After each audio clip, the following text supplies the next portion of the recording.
Yo, what's good, Marvin Garden enthusiasts? Today, bro, we got this a new low for ESPN. I do not know what happened. Let's check it out. And like I said, Flight Mike, shout out to Flight Mike, but bro clickbaits a lot, so I don't know. But what we've just witnessed is the problem with this show. And after review, it is clear the panel is much more diverse than what was portrayed by Kendrick Perkins. What? It's the fact. I'll let it sit there. I'm not even gonna lie, bro. I do not like this dude. Like, this dude is a fucking idiot. You know what I'm saying, bro? All this dude does is hate. Like, bro, you sucked in the NBA. I'm not gonna say you sucked, but bro, you act like you were like the next Michael Jordan in the NBA, bro. You're not even that good to be talking all this shit. Real talk. Marinate, you think about it. I'm sure everyone that's watching this channel is aware of the network ESPN. Bro's a weirdo. I'm sure I don't even need to explain to you what it is. It's personally had a very profound impact on my own life because growing up as a kid, every morning I would watch SportsCenter as I was getting ready for school, and I would watch Jay Williams lead the Duke basketball team to greatness before getting heartbroken a couple years later when his career would end in a tragic motorcycle accident. Damn. He's still alive, but that ruined his NBA career. What I'm trying to say is it had a profound impact on my life, and it just seems like the product is just getting worse and worse and worse, and I think today there's been a brand new low on it. So before we get to the content, make sure you drop a like, subscribe, and turn on our notifications to help the channel grow. Yeah, bro, that almost at dude Kendrick 700,000 Perkins, subscribers, which I don't is know, crazy man. to me. I don't Now know. that we get all that out of the way, cue the intro. That dude hates Jokic for no reason. This game over the past couple months and posting that this you went and tell you check 1212. What's going on, everybody? A few months ago, You're welcome, we by made the way. a video on ESPN and the issues that they've been having as a company, primarily with their talent at the analyst position. And there has been one constant that has been fairly successful in that position, and that's Stephen A. Smith. They have been bringing in new talent throughout the years to try to find Stephen A. nice little running mate, or just find people that will keep viewers engaged whenever they're talking basketball. And a very popular means of doing that is by bringing in former basketball players, and in some cases it works out wonderfully, such as JJ Redick. I personally love hearing the man talk. I don't always agree with him, but at least he tries to back up his information. Yeah, with JJ Redick statistical isn't too data, bad. and I can get behind that. And instead of something like this where you see Chris Mad Dog yelling at Stephen A. Smith for no reason whatsoever. Unfortunately, that's what First Take has become. What originally was a very highly engaging, intense, and entertaining debate show started turning a little strange. And it's not just with First Take, it's with a lot of ESPN-based shows. For example, earlier on this year, we discussed Malika Andrews' style of reporting. If you guys don't understand what her style is like, well, here's her covering the death of Adrian Payne. Former Michigan State star Adrian Payne was shot and killed in Orlando, Florida, early Monday morning. He was waived by the Magic after he was named in a report by ESPN's Outside the Lines that he'd been involved in an alleged assault at Michigan State in 2010. No charges were filed in that case. You can see how that isn't necessarily the best way to honor someone Yeah. that just passed away. I mean, I personally feel a specific way if a human being just passed away. His last time in the NBA was in 2018. He passes away less than a year ago. And you're bringing up one of the relative low points of his life, which was an alleged that's weird. sexual assault case where the charges were dropped. It's like the most inappropriate thing to do, and it's part of this culture that I just cannot stand, where you try to go ahead and nitpick in each and everyone's past and try to find something bad that they've done at one point in their career, or something that they were accused of doing at one point in their career. Hell, we're covering the Michael Irvin situation on microphone right now, where this man, who is universally beloved by everyone, was caught on camera just greeting another Marriott employee staffer, and then the employee accused him of misconduct. The Bruv. That's what happened? Marriott isn't willing to even Free Michael release Irvin, the man. footage on Even though he's Michael not in Irvin. prison As a or result, anything. he was not allowed to cover the Super Bowl just based off of these allegations alone. And it wasn't just this instance that bothered me. I mean, Malika Andrews got into it with Stephen A. Smith over the Ime Udoka situation a couple months ago. Stephen A., with all due respect, this is not about pointing the finger. Stop. What became apparent to me in this press conference is that we do not have all of the information here, and it was frustrating to me that the Celtics declined to elaborate or to give more specifics about what exactly the rule breaking was that led us to this point. That wasn't it. She actually kicked Kendrick Perkins off of the show for disagreeing with her point of view. I think Malika Andrews, I do not like you anymore. Said, wait. I never even liked her. I don't even know what the fuck I'm talking about. But I definitely don't like you now. An independent law firm here, and without, I think, like, I don't fuck with Kendrick Perkins, bro. That dude's a fucking psychopath. But bro, you kicked him off the show for disagreeing. Oh my God, what is happening? Transparency is what will rule the day here. And so without having all of the information, it is unfair and irresponsible of us to go and to speculate on that. Which is something that I just can't stand either. Because at a specific point, we were in a society where a person could disagree with another person and they could sit down and have a conversation with them and they can move on and accept the fact that they have a difference in opinion. Everyone's life experience is a little different than the other. And that's 100% okay. But it appears as though we've gotten to a place where if two people don't agree with each other on a debate show, then one person should kick the other person out. And I think the thing that just really drove me crazy, like the one thing that really angered me, was when Malika Andrews was covering the fact that the Boston Celtics are moving on from Ime Udoka as a result of what he was accused of doing, misconduct behind the scenes for the Boston Celtics, which, by the way, Nia Long came out and said, I wish this was kept under wraps and it wasn't made a public spectacle out of, so we could have solved it between ourselves, but that's a different conversation. Malika decided to discuss Joe Mazzulla and the fact that he got caught for underage drinking. Be remiss not to also mention that Mazzulla was arrested twice at West Virginia, once in 2008 for underage drinking and aggravated assault. Why do you need to bring this up? What the bro? He pled guilty, paid a fine, and then again in 2009 for domestic battery. Bro, shut up! Morgantown bar. The domestic battery case never went to trial. It was settled in August of 2009. He paid a $100 fine. Even Rachel Nichols is better, dude. Had to do 40 hours of community service. Now, that was 13 years ago. He settled and paid both fines. So, Woj, why are the Celtics choosing him as their next head coach? I thought this was the most inappropriate thing of all time. This man was unlucky enough to get arrested or get caught with underage alcohol. I mean, come on, bro. I'm pretty sure there's a lot of humans out there that may have tried alcohol before the age of 21. I'm not saying it's a good idea. It's terrible for your brain, terrible for your body, and I barely drink currently as a result of it, and I can't achieve my goals as a result of it. But bringing up this one incident that is very facts. Upon do not drink alcohol underage. I ain't gonna lie, I smoke weed and shit sometimes. No, not sometimes, a lot.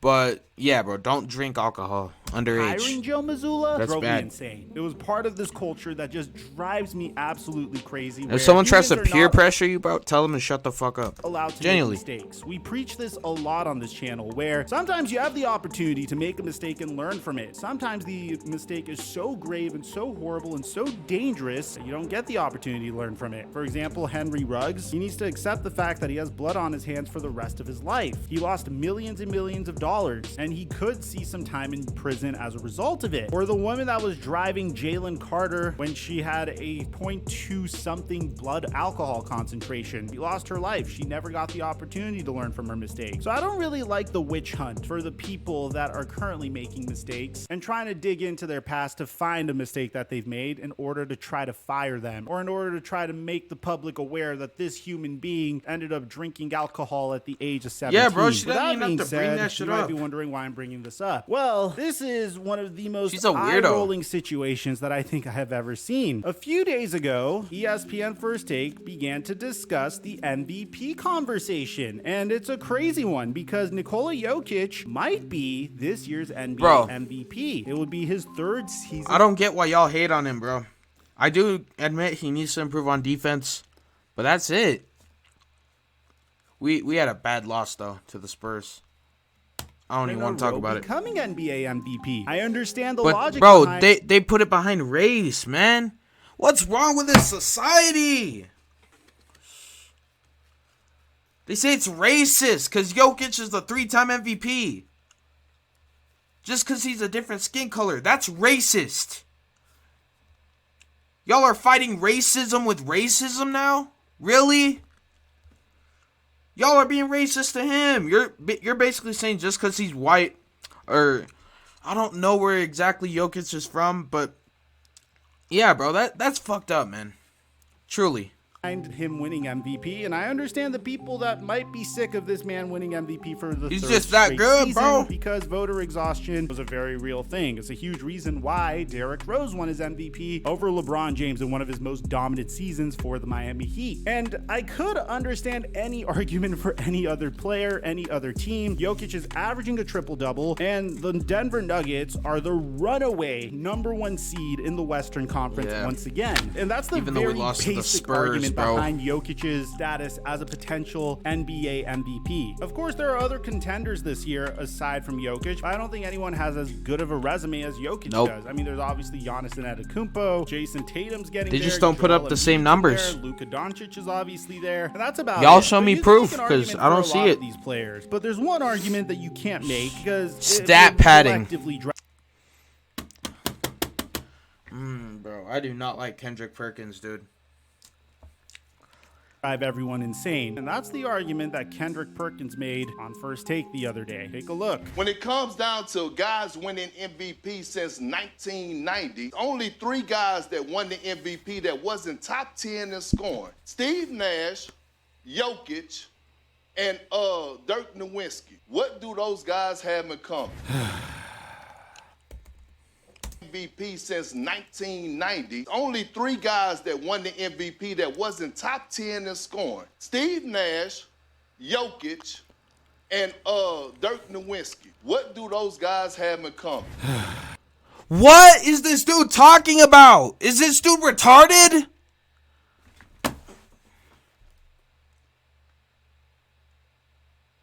The sad thing is, bro, there's gonna be people defending him in the comments. Y'all go ahead and do all that, bro.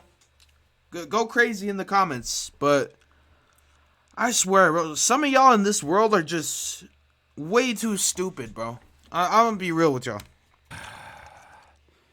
I hate this. There's nothing that I dislike more than this. The way every part about this take just drives me crazy from multiple levels. One, the implication, saying that there's been 2 MVPs in the past 15 years that have a certain attribute going about them. Which, bear in mind, yes, there are only 2 MVPs in the past 15 years that are white, which is what Kendrick Perkins is clearly trying to say here. You'll see why this is And that's gonna drive me a little racist. insane, and It's racist. But y'all don't see it as racist. But it's racist. He's fighting racism with racism. This is what we're doing nowadays, bro. I don't get it. Set I don't get it. because he gets called out like crazy, and the way he goes about fighting back is just so annoying and such an eye roll that I don't even know what to say. Now, bear in mind, yes, it is a very convenient cutoff where I said 15 years, because after those 15 years is when Dirk Nowitzki I can't be the NBA only MVP person that and thinks Steve Nash Kevin- wins 2 Kevin- NBA MVPs. Kendrick So if you wanna Perkins go is a all the fucking way back idiot. 25 years to 1987. Out of those 25 years, there's only been 5 players that are white that won NBA MVP. And to be honest, every time this occurred, there has been tremendous regular season success. I mean, the Steve Nash-led Phoenix Suns were a Facts. Steve Nash revolution was in the game of him, basketball. bro. He didn't Dirk lead the Nowitzki league in too. scoring, but in his first year, he had 15.5 And points Jokic and 11 now. assists while running one of the most prolific offenses in NBA history. And in his second year, he also averaged 18.8 points and 10.5 assists while once again running the most prolific offense in That NBA dude was history. good, bro. Nikola I'm gonna have to Jokic get a is Steve currently Nash jersey. averaging a triple-double again. And his triple-double isn't coming at the expense of his team's success. That's probably the like only Russell son I'd get a Westbrook in some jersey years, of, bro. Not his NBA MVP Real year, talk. but in his latter years. And the fact that he was a second-round pick and has gotten himself to this point where he is winning games for his team without tremendous athleticism, with remarkable fundamentals and an understanding good of from the basketball three-point like we've line. never seen before, needs to be celebrated, not condemned, in my opinion. But personally, Facts, bro. I have never If there's a new post about who's the top 3 in the MVP, all you'll see is, nah, bro, Giannis is better, Joel's better. I can't stand y'all NBA fans, bro. I can't do it anymore, bro. Y'all are, oh my god. been a human being that looked at a person Y'all are who idiots. achieved something remarkable and said, That man got that achievement because of the color of his skin. I think it's disrespectful to the human that Yep. got that achievement. And it's I think it's racist. also very, very shallow of an argument to make. And the crazy part is JJ Redick let him have it. And pay attention to Stephen A. Smith's reaction throughout this WJJ entire Redick, exchange. bro. Because I think this show is extremely valuable. It is an honor to be on this desk every day. But what we've just witnessed is the problem with this show, where we create narratives that do not exist in reality. I think that's a remarkable opening statement, but I want you to pay attention to how Kendrick Perkins reacts to this, because he legitimately acts like a petulant child when JJ Redick calls him out on his take. You are implying that the white voters that vote on NBA are racist. Facts. They favor white people. Yes, not- you did. That I is did exactly not- what That's you what you implied. said, bro. Bro, I did not. I did, bro. That's what you said. Going out there and calling out Kendrick Perkins on this, and I lost a lot of respect for Kendrick Perkins in this point. Sitting back there and saying, I didn't say it, I did not say it, no, I didn't say it. and trying to talk over JJ Redick is so pathetic and is so low, especially for someone that's branding himself as a human being that Yep. gives real takes and is about real talk, trying to imply a specific thing, trying to get the audience to accept what he's trying to imply, and then also trying to say, I didn't technically say that, I just implied it. it's just so annoying and so low. But wait, JJ Redick has more. That is exactly what you implied, Kendrick Perkins. That is exactly what you implied. Secondly, hold on. Bro, shut up, Kendrick. We all know what you implied the other day. This We dude's all over know- here. I did not. I did not. Like, bro, shut up. It's the fact. It's the fact. And then he closes it out by screaming, It's the facts. a bunch of times. And it's really funny because JJ Redick opened his take by saying, This is the problem with this show. We create some false narratives out there. and when JJ Redick called out Kendrick Facts, Perkins, bro. Why instead of can't ESPN go back to the 06 days, man? Fuck. Kendrick Perkins the bringing 07 out some days. data, except one statistic that he pulled out of his, he decided to scream, no, I didn't, no, I didn't. No, I didn't. It's the facts. It's the facts. It's the facts. Can you imagine if that's how I made my YouTube Old videos, by the way? NFL, Can you bro. We need to imagine go back to you the old clicking on NFL this? primetime days, bro, with Chris Berman, Tom Jackson, or what's that show called, bro? NFL Blitz. Video Crazy, and me man. saying Or John The Morant's Blitz. career is in I forgot what jeopardy, it was or called. that would be the title of the video, and then me saying John Morant's career is going bad. That's the facts. That's the facts. That's it. That's the facts. That's the facts. You see the difference there? It's everything I can't stand about this Yep. type of culture whenever it comes to They can't just be formulating unbiased. takes. I mean, They I'm don't know all what for that people means. disagreeing with one another, no matter how sensitive the topic is, because I feel like that's how we can learn from each other. But it seems like ESPN didn't approve of this at all whatsoever, because ESPN would put out Molly Karen Rose to straight up denounce what Kendrick Perkins said. Watch. Kendrick Perkins said 80% of NBA voters for the MVP award are white. And after review, it is clear the panel is much more diverse than what was Facts. portrayed. Bro said 80% of the voters. Bro, what in the fuck? Kendrick Perkins. At the end of the day, man, I just really can't stand when human beings do that, and I truly What? think Kendrick Perkins is horrible at his job. Look, I'm not necessarily watching Yeah, bro, Kendrick fire that Perkins to dude, be man. more Or informed nah, on the man. NBA. I'm not gonna watching say him that. I'm not gonna push for someone to get fired. But dude, you can't be spreading false narratives like that, man. Take that somewhere else, bro. Fuck. I think he's entertaining and he's a good compliment to a guy that understands how to analyze the game of basketball. But man, he is horrible at this job. I mean, truly horrible. And whenever it seems like he has nothing to say, That's racist. That's racist. The fact that he won MVP the past 2 years. despite the previous 13 MVPs not being white, is racist. I don't know. Maybe you guys don't agree with me. Facts. At the end The of day, I think past racism- 13 MVPs have not been white, bro. Like, you know what I mean? It's horrible. At the same time, I don't think the race card should be played when you have no better take to formulate. Let me know in the comment section down below. Yeah, bro. Y'all let me know what you think about this situation. I know there's gonna be a lot of people that are gonna be like, Complex Marvin, you're racist. You're this, you're that. Jokic sucks. Joel's better. Like, go ahead and have it, bro. And you know that's what the comment section's for. I'm not gonna reply to you, but go ahead and have it.